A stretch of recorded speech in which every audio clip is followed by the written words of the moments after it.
ಶಾಸಕ ಆನಂದ್ ಸಿಂಗ್ ಮೇಲೆ ಜೆಎನ್ ಗಣೇಶ್ ಹಲ್ಲೆ ಕೇಸ್ಗೆ ಸಂಬಂಧಪಟ್ಟ ಹಾಗೆ ಇವತ್ತು ನಿರೀಕ್ಷಣಾ ಜಾಮೀನಿಗೆ ಅರ್ಜಿಯನ್ನು ಸಲ್ಲಿಸಲಿದ್ದಾರೆ ಕಂಪ್ಲಿ ಗಣೇಶ್ ಅನ್ನುವಂಥ ಮಾಹಿತಿ ನಾವೀಗ ನೋಡ್ತಾ ಇದ್ದೀವಿ.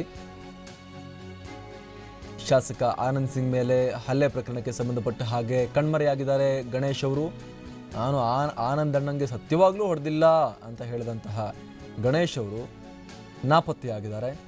ಹೆದರಿ ಮಾಡಿರೋ ಕೆಲಸಕ್ಕೆ ಅಷ್ಟು ಧೈರ್ಯವಾಗಿ ಹೊಡೆದ ಮೇಲೆ ಬಚ್ಚಿಟ್ಕೊಳ್ಳೋದೇನು. ಆದರೆ ಗಣೇಶ್ ಅವರು ಕದ್ದು ಕೂಚಿದ್ದಾರೆ, ಯಾರ ಕೈಗೂ ಸಿಗ್ತಾ ಇಲ್ಲ. ಪೊಲೀಸರು ಕೂಡ ಹುಡುಕಾಡ್ತಿದ್ದಾರೆ ಅವ್ರನ್ನ. ಈ ನಡುವೆ ಆಂಟಿಸಿಪೇಟರಿ ಬೇಲ್ಗೆ ನಿರೀಕ್ಷಣಾ ಜಾಮೀನಿಗೆ ಅವರು ಅರ್ಜಿಯನ್ನು ಇವತ್ತು ಸಲ್ಲಿಕೆ ಮಾಡಲಿದ್ದಾರೆ ಅನ್ನುವಂಥ ಮಾಹಿತಿ ಸಿಗ್ತಾ ಇದೆ. ರಾಮನಗರ ಕೋರ್ಟ್ನಲ್ಲಿ ಅರ್ಜಿಯನ್ನ ಸಲ್ಲಿಕೆ ಮಾಡ್ತಾರೆ ಅನ್ನುವಂಥ ಮಾಹಿತಿ ಸಿಗ್ತಾ ಇದೆ. ಪೊಲೀಸರ ಆಕ್ಷೇಪಣೆ ಸಲ್ಲಿಕೆಗೆ ಅವಕಾಶವನ್ನು ಕೊಡುವಂತಹ ಸಾಧ್ಯತೆ ಕೂಡ ಇದೆ ಕೋರ್ಟ್. ಇದಕ್ಕೆ ಸಂಬಂಧಪಟ್ಟ ಹಾಗೆ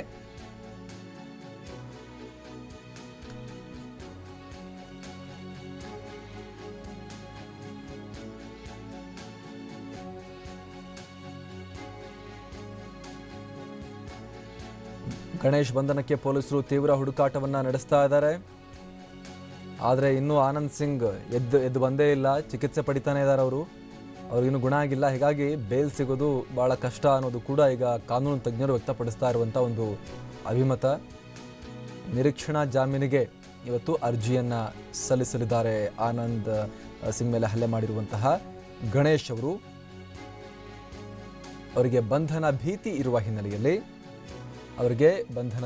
ಇರುವ ಹಿನ್ನೆಲೆಯಲ್ಲಿ ನಿರೀಕ್ಷಣಾ ಜಾಮೀನಿಗೆ ಅರ್ಜಿಯನ್ನ ಅವರು ಸಲ್ಲಿಸ್ತಾರೆ ಅನ್ನುವಂಥ ವಿಚಾರ ಇವತ್ತು. ಪೊಲೀಸರು ಆಲ್ರೆಡಿ ಅವರನ್ನ ಹಿಡಿಯಕ್ಕಂತ ಹುಡುಕಾಡ್ತಿದ್ದಾರೆ, ತಪ್ಪಿಸ್ಕೊಂಡು ಓಡಾಡ್ತಿದ್ದಾರೆ ಗಣೇಶ್ ಅವರು. ಪೊಲೀಸರು ಹಿಡಿಯೋಕ್ಕಿಂತ ಮುಂಚೆ ಒಂದು ನಿರೀಕ್ಷಣಾ ಜಾಮೀನು ಸಿಗುತ್ತಾ ಅಂಥೇಳಿ ಇವತ್ತು ಪ್ರಯತ್ನ ಪಡ್ತಾರೆ ಅನ್ನುವಂಥ ಮಾಹಿತಿ ಕೂಡ ಲಭ್ಯ ಆಗ್ತಾ ಇದೆ. ಆದರೆ ಇಲ್ಲಿ ವಿಕ್ಟಿಮ್ ಆನಂದ್ ಸಿಂಗ್ ಅವರು ಗಾಯಗೊಂಡು ಇನ್ನೂ ಆಸ್ಪತ್ರೆಯಲ್ಲೇ ಮಲಗಿರೋದ್ರಿಂದ ಅವರಿಗೆ ಜಾಮೀನು ಸಿಗೋದು, ನಿರೀಕ್ಷಣಾ ಜಾಮೀನು ಗ್ರ್ಯಾಂಟ್ ಸಿಗೋದು ಬಹಳ ಅನುಮಾನ ಅನ್ನುವಂಥ ಒಂದು ಅಭಿಪ್ರಾಯವನ್ನು ಕಾನೂನು ತಜ್ಞರು ವ್ಯಕ್ತಪಡಿಸ್ತಾ ಇದ್ದಾರೆ.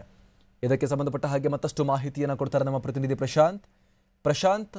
ಈ ಬಗ್ಗೆ ಏನೆಲ್ಲ ಮಾಹಿತಿ ಲಭ್ಯ ಆಗ್ತಾ ಇದೆ? ಇವತ್ತು ಅವರು ಅಪ್ಲೈ ಮಾಡಿದ್ರು ಆನಂದ್ ಸಿಂಗ್ ಇನ್ನೂ ಹಾಸ್ಪಿಟಲೈಸ್ಡ್ ಆಗಿರೋದ್ರಿಂದ ಸಿಗೋದು ಡೌಟ್ ಅಂತ ಹೇಳ್ತಾ ಇದ್ದಾರೆ. ಹೇಗೆ ಪ್ರಶಾಂತ್?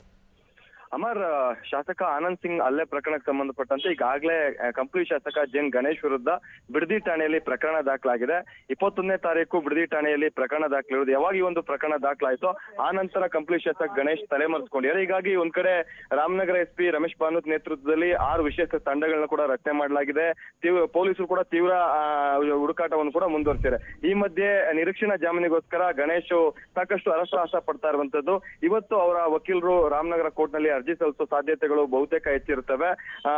ನಿರೀಕ್ಷಣಾ ಜಾಮೀನಿಗೋಸ್ಕರ ಅರ್ಜಿ ಸಲ್ಲಿಸ್ತಾರೆ. ಈಗಾಗಲೇ ಬಿಡದಿ ಠಾಣೆಯಲ್ಲಿ ದೂರು ದಾಖಲಾಗಿ FIR ಆಗಿರೋ ಹಿನ್ನೆಲೆಯಲ್ಲಿ ನಿರೀಕ್ಷಣಾ ಜಾಮೀನಿಗೆ ಅವರ ವಕೀಲರು ಮೂಲಕ ಕಳಿಸ್ತಾ ಇರುವಂತದ್ದು. ಆದ್ರೆ ನಿರೀಕ್ಷಣಾ ಜಾಮೀನು ಸಿಗುವಂತದ್ದು ಬಹುತೇಕ ಸಾಧ್ಯತೆಗಳು ಕಡಿಮೆ. ಇವತ್ತು ಇನ್ನೂ 2-3 ದಿನಗಳು ಕೂಡ ನಿರೀಕ್ಷಣಾ ಜಾಮೀನು ಸಿಗುವ ಸಾಧ್ಯತೆಗಳು ಬಹಳಷ್ಟು ಕಡಿಮೆ ಇರ್ತವೆ. ಯಾಕಂದ್ರೆ ಈಗಾಗಲೇ ಏನು ಹಲ್ಲೆ ಆಗಿದೆ, ಮಾರಣಾಂತಿಕವಾಗಿ ಗಣೇಶ್ ಮೇಲೆ ಆನಂದ್ ಸಿಂಗ್ ಮೇಲೆ ಹಲ್ಲೆ ಆಗಿದೆ. ಅವ್ರಿಗಾಗ ಆಸ್ಪತ್ರೆಯಲ್ಲಿ ಟ್ರೀಟ್ಮೆಂಟ್ ಅನ್ನ ಪಡಿತಾ ಇರುವಂತದ್ದು.